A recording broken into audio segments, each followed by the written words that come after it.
bazaye mu myaka 2 n'igice nabo hari abura kwezi. Na watoto watatu aliwazaa katika miaka 2.5.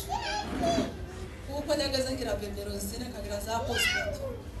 Nilikuwa na hizo nini za kupea watoto maziwa na poti. Imana yaturinze urupfu umunsi w'ubukwe.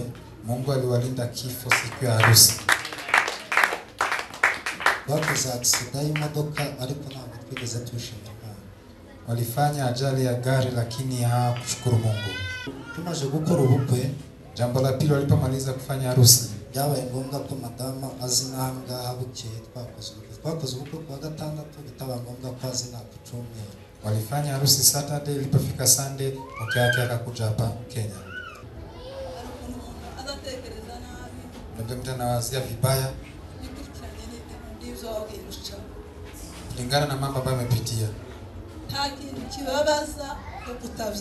Hakuna kitu kinahuzunisha kama kukosa mtoto na uzao. Ibintu byose byobaho, ibintu byose bikabaho, ariko iyo ubone kumutaraza. Mambo yote yanaweza kuwa yanafanyika, lakini kuona mama ambaye hajapata mtoto. Kubera kuko jewe nyarabuye cy'utinzo. Kwa sababu yeye alionja jambo hilo. Inahuzunisha sana. Rero iyo mubona mwayemo kwangoreka abana b'abakobwa bavyara kabiri ngo yengo turananiza. Wasichana wakizaa mara mbili anasema ameshindwa. Imana zibabara kubera kuko ari habanje. Mungu awasamee kwa sababu kuna wale ambao wanalia. Kabiri ndashima Imana ko tumaze gukora ubukwe. Jambo la pili walipomaliza kufanya harusi, byabaye ngombwa ko madama azinanga habukeye twakoze ubukwe kwa gatandatu bitaba ngombwa ko azina ku cyumweru. Walifanya harusi Saturday, ilipofika Sunday mke wake akakuja hapa Kenya. Anaweza imba. Birarangira ngera ahantu nganira n'igitabo n'ikaramu. Kafika wakati anazungumza na kitabu na kalamu. Numva sinshoboye nta magambo mfite yo gusema. Hakuwa na maneno ya kuomba. Nkafata urupapuro, anachukua karatasi, afatika n'ikaramu naandika. anachukua kitabu na kalamu naandika maombi. Wakati ilifika nasi anaweza tunga wimbo. Katika Joy kwa zinachukua kwa sababu wanajua vile ajui kuimba sana. Lakini wakati ilifika numva ngomba kuririmba. akajibu Biratangaje kuba noririmba nkicara nkaririmba zo numva wenda ko abandi batokumva ariko nkabiririmba nkumva ndi kuririmba kandi nanezerewe. Yeye inashangaza bila naimba mambo vile watu wa jinsi, lakini anasikia amefurahia. Naririmbye ndirimba navuga ngo twigisha kubara iminsi yacu yo butuma dutunga imitima y'ubwenge. Ntabwo turakora. Nashukuru Mungu kwa sababu kuna mtu hapa ambayo amekorogana. Maana sio kwa ntabwo turakora. Hakuna mtu amekosana hapa. Ari mu pastor. Hata kwa mapasta byari bigoye, ntabwo twari tuzi ko byakunda ko ari mama we n'umwana bashobora kubaho. Hakuwa najua kama mzazi mama ya mtoto na mtoto anaweza ishi, ariko Imana yarabikoze n'Imana. Lakini Mungu alitenda. Icyakane ndashima Imana ko uyu mwaka ushize yampaye akazi. Mwaka ambayo umepita Mungu ampea kazi. Hanyuma akazi njya gukorana n'abasirikare, tunaenda kufanya na wanajeshi. Ndashima Imana ko duhaye umwanya wo gushima. Nashukuru Mungu kwa sababu nimepata muda wa kushukuru. Babyifuje kenshi ariko ntabwo byabasha kudukundira kubera ko bagize ibintu byinshi tutari kumwe n'abagenzi. Walitamani kushukuru lakini haikubalika kwa sababu hakuwa na mwenzake. Hapo munsi shima Imana ko iducira inzira. Nashukuru Mungu siku ya leo kwa sababu amepata nafasi. Umwanya tukaba turi kumwe tugiye gushima. Na saa hiyo ako na yeye wanaenda kushukuru. Ndashima Imana itamira, ndashima Imana ko mwatubereye abantu beza. Anashukuru Mungu kwa sababu mmekuwa watu wema kwake. Mwatubereye umugisha mu rugo rwacu. Mmekuwa baraka katika familia yake. Kandi icyo mbashimira cyane, tena nashukuru sana. Hano mugira ibintu byo gushima ariko iri iwacu ntabwo abantu bashima cyane sinzi. Hapa mnakuanga na section ya kushukuru, lakini mahali alikuwa wao watu wange shukrani sana. Nubwo wenda ubwo mwaka bibaye nk'umwaka urimo kurangira ariko Rwanda hari abantu bamara amezi 2 batarasha. Huko mahala alikuwa watu wanaweza maliza hadi miezi 2 bila kutoa shukrani. Reka ngire vuba nshime, Wacha jaribu kuharakisha kuko wenda n'umwanya ari muto, sababu muda umesonga. ndashima Imana. Ni ibintu bigera muri 5 byo gushima Imana. Nashukuru mambo 5. Icyambere ngiye gushimira Imana. Jambo la kwanza nashukuru Mungu. Imana yaturinze urupfu umunsi w'ubukwe. Mungu aliwalinda kifo siku ya harusi. Bakoze accident y'imodoka ariko ntabwo twigeze tushimira Imana. Walifanya ajali ya gari lakini hawakushukuru Mungu. Wenda Imana itobore kuko ni nko kuriganya. Na Mungu awasamehe kwa sababu hawakufanya hivyo. Icya kabiri ndashima Imana ko tumaze gukora ubukwe. Jambo la pili walipomaliza kufanya harusi, byabaye ngombwa ko madama azinanga bukeye twakoze ubukwe kwa gatandatu, bitaba ngombwa ko azina ku cyumweru. walifanya harusi Saturday, ilipofika Sunday mke wake akakuja hapa Kenya. Hanyuma duca mu nzira zigoye nawe, Wakapitia njia tofauti yeye na mke wake. aramuherekeje tugeze Uganda baradufata. Alimsindikiza alipofika nchini Uganda wakashikwa. Pia atazungumza machache kwa sababu mwingine amezungumza yote. Yeye atazungumza machache. Nashukuru kwa sababu umetuenda sisi sote. Tumepata nafasi ya kucha ibada. Vile wengine alikuwa wanamaliza mwaka wao kupatikana kwa sababu mtoto alikuwa ni mgonjwa. Hata sasa bado ni mgonjwa, hapo anajua kama atashiriki.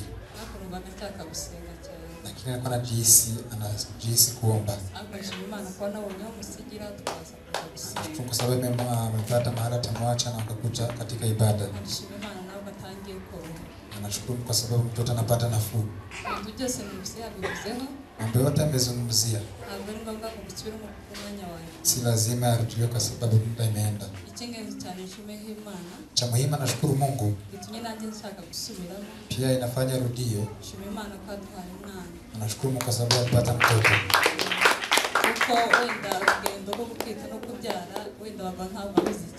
Kupata mimba na kuzaa wababa hawezi elewa sana. Ndio maana pia anataka kuzungumzia. Alikuwa na shida. Na alikuwa inagharimu yeye asikue ama mtoto asikue. Lakini nashukuru kwa sababu wote wako salama wawili. Nashukuru Mungu. Wake wako huko nchini Kongo. Anashukuru Mungu kwa sababu alinda hizi vita. Hadi siku ya leo wako salama. Kumekuwa na shida mingi za vita. Anajihisi wako sawa. Anashukuru Mungu kwa sababu amelindia familia. Familia yake yote amaliza mwaka akiwa salama. Mungu ametenda hivyo apewe sifa. Anashukuru watu hawa. Amemaliza miezi kadhaa akishika katika hii kanisa. Kilichomfanya ajiunge na sisi, aliona tuko na upendo. Umeonyesha upendo, mapasta wameenda kumvisit. Yeye amekuwa makanisa mengi, lakini kupata pasta anaingia katika nyumba yako si rahisi. Mapasta walienda kuwasalimia, ikawafurahisha na ikaona wanawajali. Tunaombea baraka. Asante. Tuzabakuria ngoma, tuzabakuria ngoma, bibabara bishiramana, tuzabakuria ngoma, tuzabakuria ngoma, tuzabakuria ngoma, bibabara bishiramana, tuzabakuria ngoma, tuzabakuria ngoma, bibabara bishiramana, tuzabakuria Haleluya. Hajakuja kuongea mambo mengi. Alikuwa amekuja kutimiza chenye alikuwa amesema. Alisema atakuwa anapeana 1500 ya kulipa kanisa. Ndo haya. Anashukuru Mungu kwa sababu anaenda kumlinda. Hapa ni nyumbani. Ndio maana anajihisi uhuru akiwa hapa. Anashukuru Mungu kwa sababu analinda watoto wake mwaka uliopita. Ilikuwa ngumu. Na kulikuwa na changamoto. Pastor ndio anamwambia uko na vita mingi. Kuna wakati station mbili zimeisha. Zingine zinaenda zikishindwa.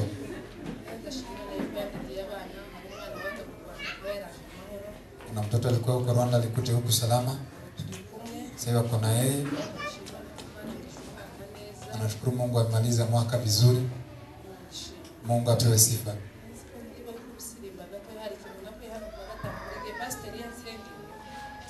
Pastor kimwombea huwa anapata shukrani. Kwa kweli acha tutoe shukrani. Atoka hapa Ijumaa. Pastor alimwambia maneno mawili.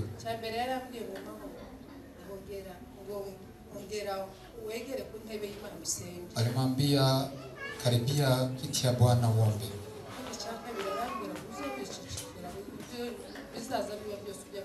Jambo la pili kumwambia huyu unanyamaza, mambo yakifanyika unyamaze.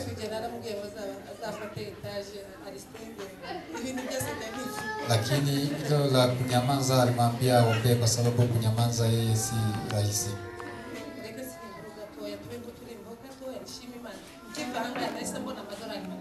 Alipotoka hapa alipata $300. Si sister yake mdogo alimtumia. Ya sister yake ni ya sister yake. Na baada yake ako nchini Canada. Akasema sister kuna vile nimesahau lakini nisamehe. Akamtumia nunua chakula. Wakati Mungu amemchukulia vizuri sana.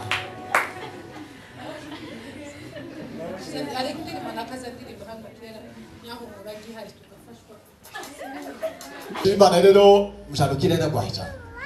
Mjandukire aligonjeka ariko ndashima Imana kuko Imana yamukishije. Anashukuru kwa sababu Mungu alimponya. Umwaka yawe machangamoto yo kurwara ariko ubunyine yarakise. Mwaka uliopita kulikuwa na changamoto lakini alipona. Uburyo bwo kurwara gutwara muzu Imana yaradukishije twese turacyaneka. Bado wako Mungu aliwaponya. Hari ikindi rero Imana yatugire neza muri mwaka. Na kitu kingine Mungu aliwatendea mwaka. Murabona twese twaje muri iyi process twese. Tawaje guhinga muri mahano muri Kenya. Hakuna yule amekuja kulima huko. Twese twaje muri iyi process twese. Ariko rero ndashima Imana kuko uyu mwaka Imana yagize neza muri rwanje bamwe barakenda. Nashukuru Mungu kwa sababu kwa familia yake kuna watu walipata milango ya kwenda ng'ambo. Kujya gusaba umwana wawe gasisi no gusaba abandi bantu. Kuomba mtoto wako si kama kuomba mtu mwingine. Kandi barakoze, bavandimwe barakoze, inshuti barakoze, baduhaye ifaranga cyane bo hanze. Mandugu marafiki walitenda. Ariko uyu mwaka Imana ibona yuko n'umwana wacu agomba kuja hanze. Mungu akaona mwaka umepita pia mtoto wake na ng'ambo. Ibintu bikoroha. Mambo ikakuwa rahisi. Leo ndashima kuko yakoze ico gikorwa. Anashukuru Mungu kwa sababu Mungu ametenda hivyo. Bwana Yesu asifiwe. Amen. Bwana tena haleluya. Haleluya. Ndashima Imana yakoze gacira Solange inzira. Anashukuru Mungu kwa sababu Mungu amemeki njia. Akagenda. Solange akaenda ng'ambo. Ubu agize amezi 6 hafi arindwi. Amemaliza miezi 6 ama 7 huko ng'ambo. Rero kuri ico gikorwa Imana yakoze. Kwa jambo hilo Mungu ametenda. Tuzamura mashi. Wacha anyoshe mkono. Ejo bari kwica biteke Imana. Shukrani kwenu ya Mungu. Imana yakoze. Mengi ambayo Mungu ametenda. Yaragira yakoze. Mungu alitenda. Imana yatugabuliye. Yampaye umwuzukuru mwana wada. Mungu akampea mjukuu. Imana yampaye umwuzukuru. Mungu akampea mjukuu mwiza cyane w'ikibonge. Ndamushimira Imana yampaye Kede. Kijana anaitwa Kede. Imana yamukichwaye. Mungu apewe sifa. Sivyo gusa Imana yatugabuliye. pia Mungu aliwalisha. Turarya turanywa. Wakakula na wakakunywa. Kandi turambara. Tena wakavaa. Yesu ashimwe. Amen. Ariko Imana ishimwe ko batarafungira Yesu. Mungu apewe sifa kwa Bavuye sababu muri afungiwa Kongo nyuma. muri hano muri Kenya ntibarafungira Yesu. Tanga atoke. Ibyo ni Imana yagize gute? Imana yabikoze. Noneho gatwishiraga na benshi ubu nyine gase muri bazana subake. 13 na bake muri Kenya. Ariko Imana ikatwishura inzu tukajya tukanywa. Mungu anawalipia nyumba wanakula na Nta kunywa. mwanya nari gutamba ariko sindamoza Angecheza lakini hakuna muda. Ikindi cya nyuma, Jambo la mwisho, ndashima Imana kuko Imana yabanye natwe muri zose, muri gahunda zose ndabishimira cyane. nashukuru Mungu kwa sababu Mungu amekuwa nao katika Reka programu. peza abandi kuko ari umunsi wo gushima, reka peze badamu n'abashime. Acha pia Nimba n'abantu bavuga ni sawa. pia ongee. Barinzi imiryango yacu Mana, ntacyo twatanze ntacyo twakoze, ubuntu bugeretse ku bundi, twagiriwe n'Uwiteka Imana. Barinzi imiryango yacu Mana, ntacyo twatanze ntacyo twakoze, ubuntu bugeretse ku bundi, twagiriwe n'Uwiteka Imana. Haleluya! Haleluya! Haleluya! Haleluya! Mbere ya byose nshimira Imana kuko Imana nishimye. Nashukuru Mungu kwa sababu amekuwa sisi sote. Mungu apewe sifa. Imana kukomeje kuturinda n'ubuntu bwayo ntacyo twatanze. Ni neema ya Mungu ambayo anatulinda, hakuna kitu tumetoa. Imana yaturinze. Tunaishi kwa sababu ni neema ya Mungu. Imana yaturinze umwaka wose. Nashukuru Mungu ambaye amewalinda mwaka ambao umepita. Twaragwaje. Waligonjeka pia wakakuwa na watu ambao ni wagonjwa. Nakushimira Imana kuko twaciye twarakiriye abandi barahaguye. Kina nashukuru Mungu mahali ambao wengine wamekufia yeye wao walipitia. Imana nishimye. Mungu apewe sifa. Imana yakijije abana. Imana yakijije Samueli akaba ari muzima. Anashukuru Mungu kwa sababu ameponya Samuel, ni mzima. Aligia tukwezi ahambiriye ameze kuvuka. Alimaliza mwezi akiwa amewekwa plaster.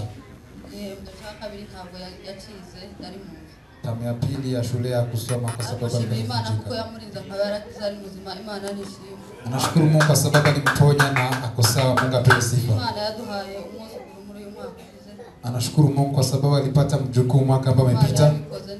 Mungu ambaye amefanya apewe sifa. Imana yaturinze ikatugaburira. Anashukuru Mungu ambaye amewalinda na akawalisha. Akawapea chenye watalipa nyumba. Imbaraga z'Imana. Ni nguvu za Mungu. Ntabwo ari ukuvuga umwana ubwo yagiye amezi 6 ariko tuzi imyaka 10 uyu ni 11 turi muri gihugu. Si kwa sababu ati mtoto alienda ng'ambo, wamemaliza miaka 10 nchini hapa. Zanibuka naramye ibitenge cyose. Yeye aliwahi uza materials siku mbili peke yake. Ariko Imana yarabanye natwe muri imyaka yose 10 baze muri gihugu. Lakini miaka 10 amaliza nchini hii Mungu amekuwa nao. Akawalipia nyumba. Nta munsi n'umwe bigeze badutegereza ngo twabuze icyo twishura. Kuna siku alifungiwa nyumba tu kwa sababu amekosa rent. Twaburaye ngo twabuze icyo twishura. Hakuna siku amelala njaa kwa sababu amekosa chakula. Imana yabikoze ntacyo twatanze. Haya yote ni Mungu, si ati alitoa jambo fulani.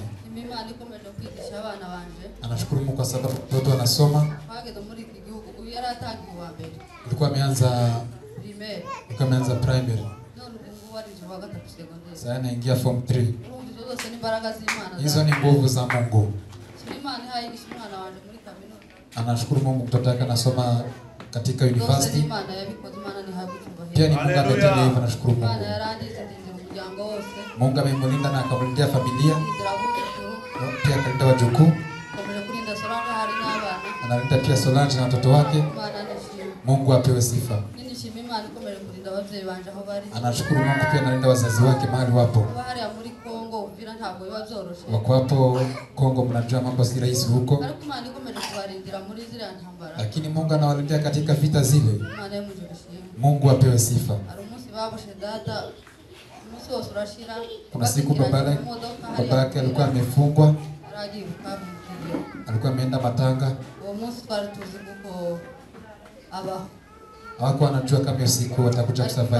Mutabara barwabuye Kongo wese nasohoke mu modoka mu Nyamurenge lakini Mungu akuja kandi kumlinda wenyine ariko kuba Imana yaramurinze kwa sababu Mungu alimlinda. igatanga abantu bakamutabara muri uwo mwanya. Imana y'umujuru cyubahiro. Mungu apewe sifa kwa sababu kuna watu waliokuwa wakati huu. Tacho twayitura nta nacho twakora. Mungu alitenda mema, hakuna kitu tunaweza mpea. Nakanwa kacu karazi tuzi no kuvugisha imwe y'Imana. Hata mdomo yote haijui kuzungumza shukrani ya Mungu.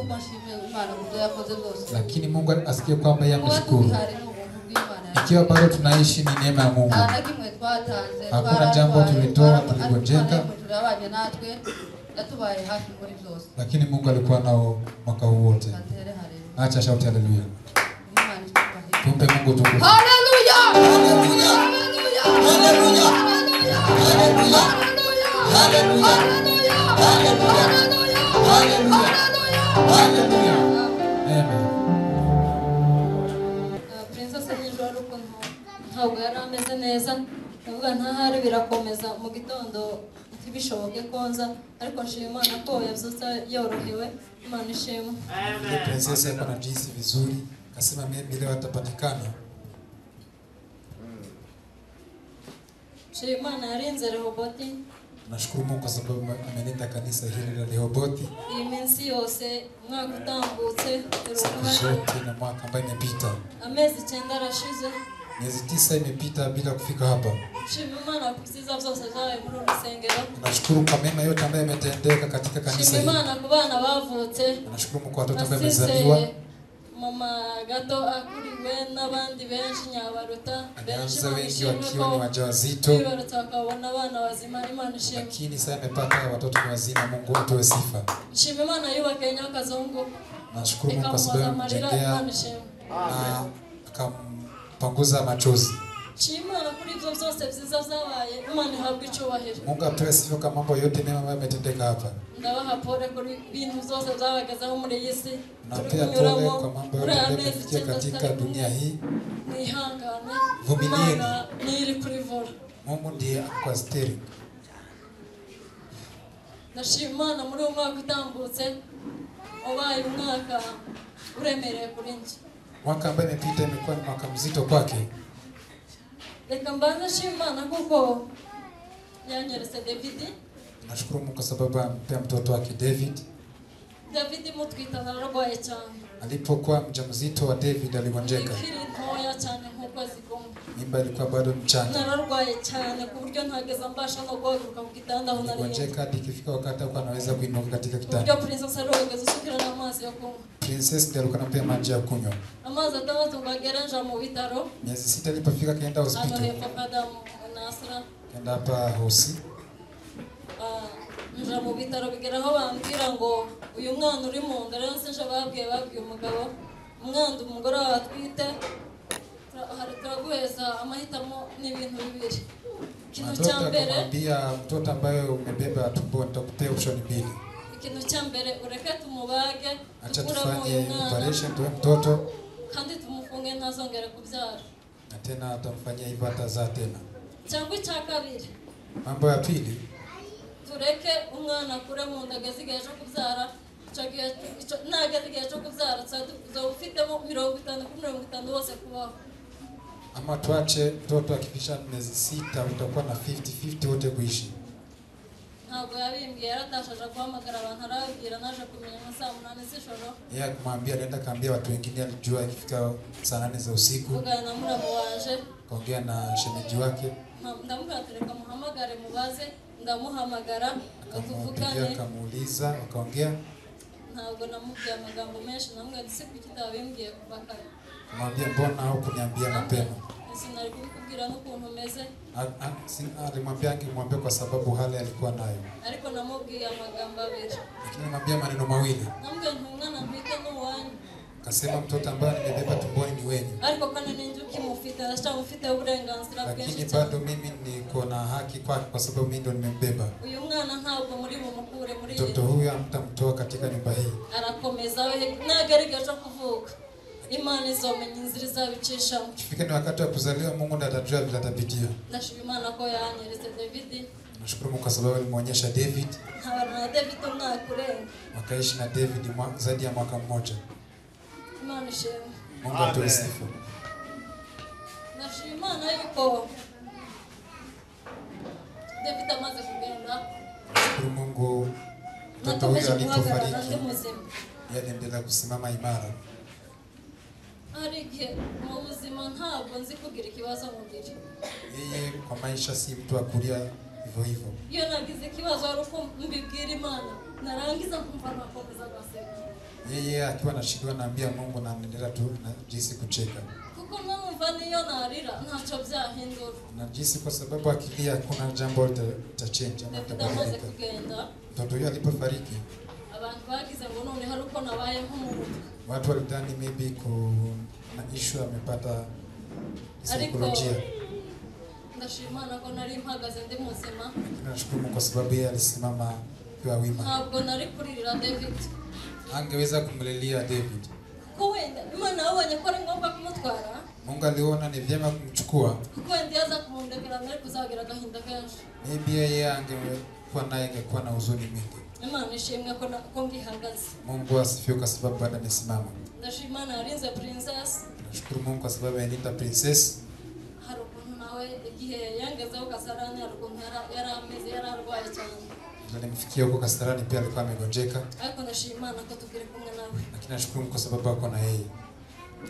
Ndashima Imana ko twarangije uyu mwaka. Nashukuru Mungu kwa sababu tulimaliza mwaka uliopita. Tukibasha gushima Imana. Bado tukiweza kumshukuru Mungu. Ahari byari kubaho karangira tutabasha no kuvuga Imana.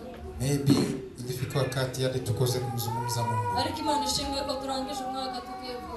Lakini Mungu atuwe sifa kwa sababu mwaka imeisha bado tukiwa tunamzungumza. Kandi Imana ishimwe ko turangije umwaka turi bazima. Tena Mungu atuwe sifa kwa sababu tumemaliza mwaka tukiwa wazima. Umwaka warangiye wose Imana yaraturinze twabayeho n'umwana. Mwaka ambaye imeisha Mungu amemulinda na mtoto wake. Turanywa, turarya, turambara. Wakakunywa, akavaa na wakakula. Imana ishimwe ko Mungu atuwe sifa kwa sababu ni mkono wake. Ndashima Imana ko umuryango wa Rehoboth. Nashukuru Mungu kwa familia ya Rehoboth. Rehoboth sinzi ukuntu nzanyifata. Yeye ajiliwa anachukulia Rehoboth. Natangiye gusenga muri Rehoboth umunsi bafunga amakanisa korona ibaye. Alianza kushirika katika kanisa ya Rehoboth vile wakati wa COVID. Kufunga makanisa. Ku muryango wa Pastor Papa Denise. Nashukuru Mungu kwa familia ya Papa Desire. Bambaye hafi. Walikuwa karibu na yeye. Kufike bamenye ko ndi hano. Tangu ajue kama ako hapa. Denise twatuziranye kugora hari ahantu twari twarahuriye dusenga kera tukiri iwacu. Papa Desire walikuwa wanajuana kitambo kwa sababu waliwahi patana mahali wakiomba. Ariko ndashima Reverend. Nashukuru kwa Reverend. Ni umubyeyi mwiza. Mzazi mzuri. Kandi ni umukristo. Tena ni Mkristo. Amaze kumenyana nawe twaregeranye cyane. Walipojuana na yeye walikaribiana sana. Amba hafi cyane. Akakuwa karibu na yeye. Hari igihe yagenza amajoro cyane azi iwanje. Kuna wakati alitembea usiku kuja kwake. Hari ibibazo byinshi yagaragaje gukemura mu rugo rwanje. Kuna shida mingi tofauti alijaribu kusuluhisha. Imana ishimwe ko yampaye kumenyana nawe. Imana ishimwe ko yampaye kumenya kuba muri Rehoboth. Mungu apewe sifa kwa sababu aliwapewa akajuana na tena asifiwe kwa sababu alikuja katika kanisa hili. Ndashima Imana ko ibibazo bimaze kuba mwakomeje kubana nanjye. Nashukuru kwa sababu vile alipatana na shida mliendelea kuwa na yeye. Mwarahabaye mumbera naho ntari kuba. Mmekuwa na yeye na tena mkakuwa mahali ambaye hawezi kuwa. Mwarahabaye hano kurinda tujaranga tunabonye ababyeyi basize abana bato. Walipofika hapo Langata aliona watoto walikuwa wazazi walikuwa watoto wadogo. Mwarakoze cyane Imana yamugisha. Amefanya vizuri, Mungu awabariki. Undi maze kubiriya mwarankurikiye musekunde. Alipohamia huko mlimfuata mkaenda kumwangalia. Mwaranyambitse. Mmemvika. Mwakoze byinshi. Mmefanya mambo mengi. Mwaraganirije. Mmemzungumzisha. Nabaye hari benshi bampamagaraga. Wengine alikuwa anampigia sana wengi. Bamenye ko meze. Wakitaka kumjulia hali. Imana ibamugisha. Mungu awabariki. Ntacyo nabitura. Hakuna jambo anaweza wapea. Kandi nta magambo navuga. Na tena hana maneno ambayo ya kutosha. Ahanye n'ibyo mwakoze. Nalinganisha na mambo ambayo umetenda. Iyo nanezerewe, iyo ndi kubona ibintu byiza nza numva narira. Ikiwa naona mambo mazuri ndio anajisi anazalia. Nibuka neza reka nsubire inyuma. Nakumbuki vizuri lakini acharudi nyuma. David baramusengera. Alipokuwa anaombea mtoto wake David. Nanibuka igihe bagazaho bari kumusenga ndibuka umunsi twakwicaye dusohotse. Na siku alikuwa anamwombea pale. Yari arwaye ameze nabi. Alikuwa amegonjeka sana. Umunsi bamufashe batangiye kumusengera ariko numvishije ko ntabwo marira kumbabaye. Hiyo siku walikuwa wamechukua mtoto wake kumwombea, ndio alijihisi machozi inatiririka. Pastor Kubashoni alikumwambia ihangane. Hawitayeho. Alikuwa analia kwa sababu ya furaha, alikuwa anaona watu wanajali mtoto wake. Ndaba ukuntu bikora uwo mutwaro. Vile amebeba mzigo huyu. Numva biranshimishije. Akajihisi amefurahia. Ariko sinarijwe nuko yari arwaye. Hakulia kwa sababu mtoto alikuwa mgonjwa. Nta magambo navuga asobanura biri ku mutima. Hana maneno anaweza ongea ambayo anaonyesha chenye kiko kwa moyo. Icyo mbasha kuvuga ni kwa Imana ishimwe. Chenye naweza kusema ni Mungu apewe sifa. Ndahimbekeje. Tena Mungu awabariki. Nyinshi. Tena mingi. Izo mwakoze. Kwa yale ambayo mmetenda. Ndashima na kore wote ndagaza mu rusengero ngo narumeze neza. Nashukuru kwa sababu afika kanisa kaona iko sawa. Nabonyemo amasura y'abantu benshi ntazi. Umeona sura mpya ambazo ambaye afahamu. Hari n'abantu bakomeje kwirura mu rusengero. Na wengine anaenda kupokewa katika kanisa hii. Imana ibahemegeshe. Mungu awabariki. Kandi Imana ishimwe ko yagaje uwo murimo. Tena Mungu apewe kwa sababu ameimarisha kazi yake. Abazavugana na Solange bazamushimira. Wale ambao wataongea na Solange wamshukuru. Kiri hano ntaraje Kasarane. Icara koze kirantangaza. Kabla aende kwa Sarani kuna jambo alifanya ikakuja kumtangaza. Bose Imana ibahemegeshe n'umuryango wa Pastor Denise. Namwe mwese Imana ibahemegeshe. Ni wote Mungu awabariki. Narinzi ko ndashimana ko naje hano umunsi wa none. Anashukuru kwa sababu amekuja mahali hapa. Narabitekereje ndavuga ngo icyumweru cya mbere mbona nirangiye. Aliwazia akasema niwe ikifika atakuja. Nzasenga hano kanza na Princess Nshime turi kumwe twembi. Kama amesema atakuja na Princess. Ariko muri iki cyumweru agera nko kuwa kane hari ibintu byabayeho bisa nkaho biri gutuma mbona nkaho ntakije. Mambo alifanyika Thursday kwa maybe hata kuja kupatikana. Ariko Imana ishimwe navuganye na Revera. Okay, na Reverend. Maze kuvugana nawe. Nipongea na yeye. Kandi bigomba kuko biri kose bigomba kuba. Najisi mambo itatendeka. Imana ishimwe. Mungu apewe sifa. Imana yakoze sinabacho nyuma. Sanza naza na mata. Haleluya. Haleluya. Nashukuru Mungu. Kwa sababu Mungu ametuamsha sisi sote tukiwa salama.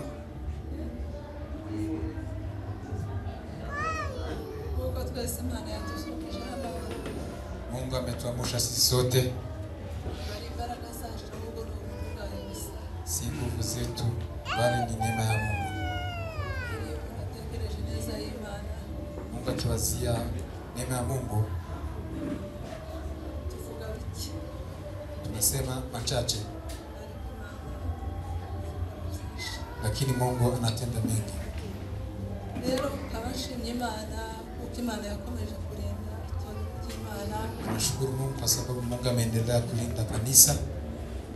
Aho tubagera Imana yakomeje kubarinda mwese. Tulipofika hapa Mungu ameendelea kulinda sisi sote. Kuri tushimye mu Imana. Tunashukuru Mungu. Ndibuka iki. Nakumbuka wakati kama huu. Igihe Minyone yaragwaye. Minyone alikuwa ni mgonjwa. Ariko kabashimye Imana kubera ko kuzo mwakoze arahagurutse mu itanga.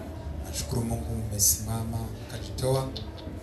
Uramusengera Imana iramukiza. Kamwombea na Mungu akamponya.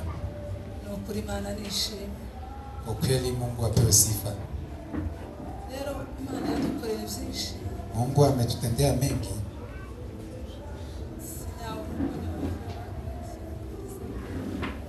Takuja kumsomea katika kitabu cha Zaburi 41.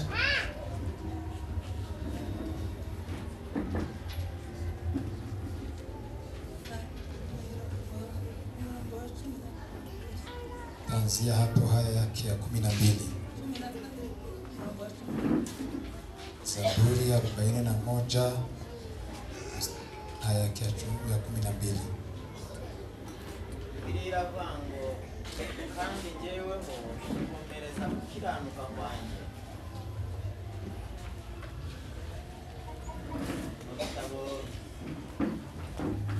Cya Zaburi igice cya 41 ku murongo wa 12, ariko muyange ni umurongo wa 13.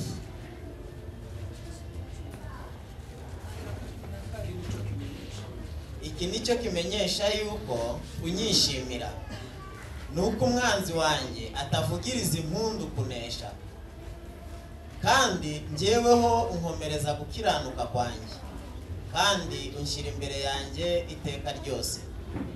Uwiteka Imana ya Isirayeli ahimbazwe uhereye kera kose ukageza iteka ryose. Amen kandi amen. Turashima Imana. Shukuru Mungu. Na mwisho w'umwaka wagiye kurangira. Mwaka ulipofika mwisho, ndavuga ngo reka nshaka ahantu ngomba kwiherera.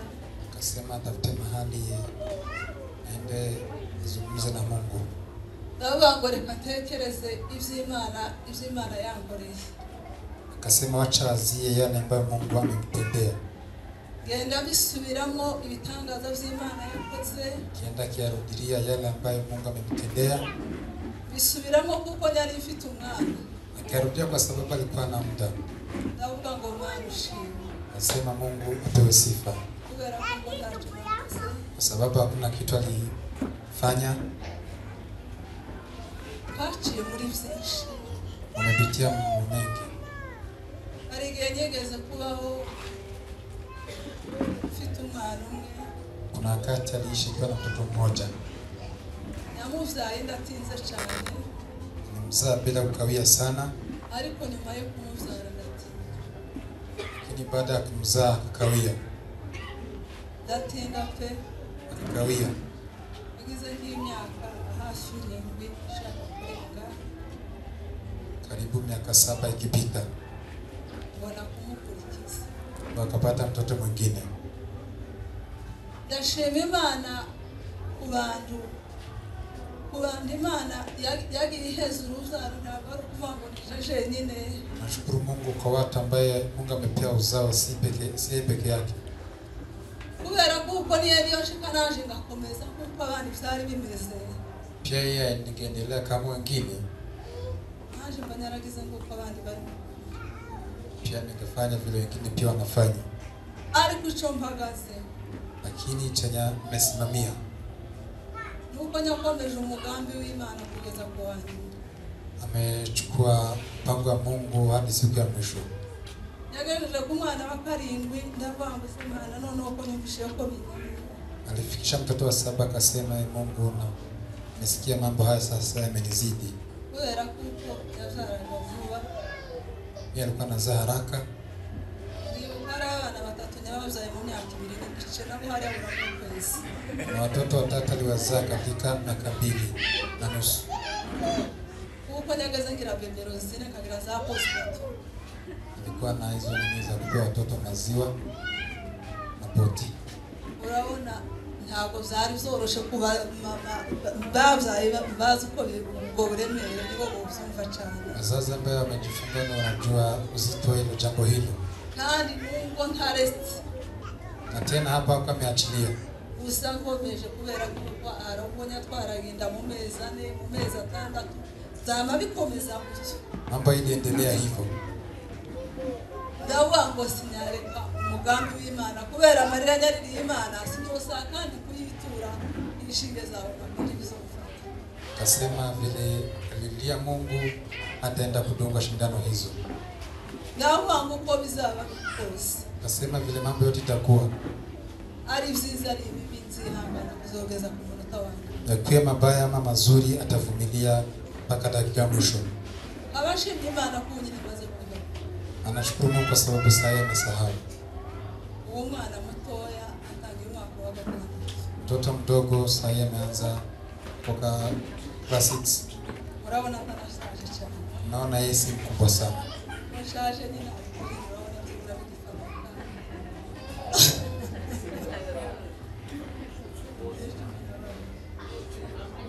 Watoto wote ni 12. Mungu ametenda jamii. Abambabwira n'abafite ubwoba bazakomeza. Anaambia pale wengine pia kuna uoga waendelee. Kubera umwabaro nyagiranga n'agahinda sinyarinze ko nyogera muri indango yo gushira. Kwa sababu ya huzuni alikuwa nayo, hapo najua kama anaweza fika wakati huu sasa kukua na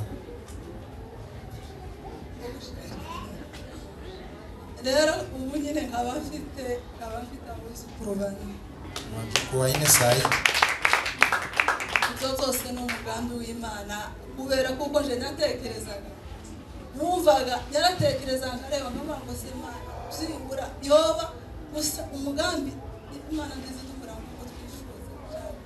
Mungu atutendee vile sisi tunatamani ama tunataka. Adatekereza nabi Ndio mtu anawazia vibaya kulingana na mambo ambayo amepitia. Nta kintu kibabaza cyo kutabyara. Hakuna kitu kinahuzunisha kama kukosa mtoto. Ibintu byose byobaho, ibintu byose bikabaho, ariko iyo ubona umama utaraza. Mambo yote yanaweza kuwa yanafanyika, lakini kuona mama ambaye hajapata mtoto. Kubera kuko jewe nyarabuye cyo kintu. Kwa sababu yeye alionja jambo hilo. Birababaza. Inahuzunisha sana. Rero iyo mubona mwayemo kwangoreka abana b'abakobwa babyara kabiri ngo yengo turananiwe. Wasichana wakizaa mara mbili anasema ameshindwa. Imana zibabara kubera kuko hari habarije. Mungu awasamee kwa sababu kuna wale ambao wanalia. Kandi nta muntu ufite ubushobozi bwo kubeshaho umwana w'umuntu. Tena hakuna yule mtu ana uwezo wa kufanya mtu mwingine aishi. Imana ni isire. Mungu ndiye analea. Nukuri nigaze kugeza abana barindwi mbire Imana ndariko nono abana ndakutagise ushaka warekera gutunyara gushima kugeza aho ufata amafungo ndabangoreka fata amafungo yo gushima Imana warakoze. Wakati alifikisha watoto 7 aliingia maombi ya kufunga akasema ashukuru Mungu aachie hapo.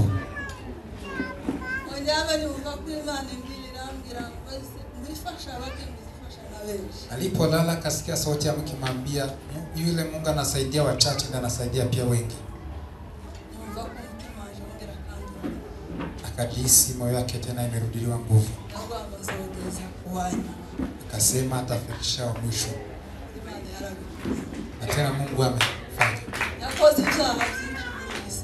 Amefanya dhambi nyingi katika dunia hii. Na bado anatenda. Lakini hilo haliko mbele yake.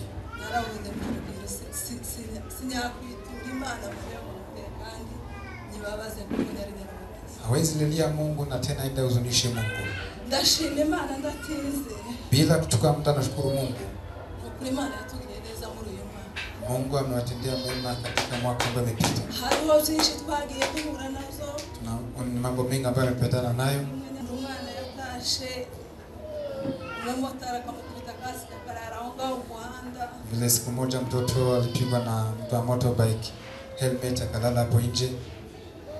Nasaka nishima Imana ukuntu shema bamuhigaga abajura nyine kuti yahuye nabo. Siku nyingine Shema alikuwa anaindwa na wakora. Nivyo yagiye haya chamo nazo nyabishimye Imana anga. Mambo mengine alipitia, alishukuru Mungu. Naragiye mfata amazi mu ijage ndasengera ndavuga Mana aya mazi nyasutse muri uyu muhanda sinshaka gukora amaraso y'umwana batazamenekera ngaho. Alichukua maji akaweka jage na akaombea akaenda kamwaga kwa barabara akasema hii maji mtoto wangu asimwage damu hapa. Kwa sababu mavijana wakora walikuwa wanakuja kumtafuta. Ugeze ubwo bareba dutera amabuye ijoro ryose bakageza saa 5. Kuna siku alikuwa anarushia mawe usiku hadi wakafikisha saa 5. Abagore kampamena ya mazi na maraso ya Yesu nabo ahubwo nibahakandagira bazakizwa. Akamwaga maji akasema ni damu ya Yesu Kristo, akikanyaga hapa wapate wokovu. Nashima Imana kwa ntabakimurika. Anashukuru Mungu kwa sababu saa hii hawakuja. Saa hii ni salama, watoto wako sawa. Nashukuru Mungu amelinda mtoto anaitwa Remi. Alianguka kutoka ghorofa. Aliwahi shukuru lakini pia tena anataka kushukuru. Ni Mungu alitenda. Shetani alikuwa anatuwinda sana. Nashimira Imana ko Imana yakomeje kuturinda. Nashukuru Mungu kwa sababu Mungu endelea kuwalinda. Nukuri tukabona uburyo bwo kubaho. Okay, wakapata uwezo wa kuishi. Hari akazi muzee yakoraga mbere kose yakoraga akazi k'amafoto cyangwa se akazi tugeze muri iki gihe. Mzee kitambo alikuwa anafanya kazi ya cameraman. Pia alikuwa anaenda kuuza material kwa ushago. Bagera haragwara aza kubireka. Kufika wakati akagonjeka kuja kuacha kazi hiyo.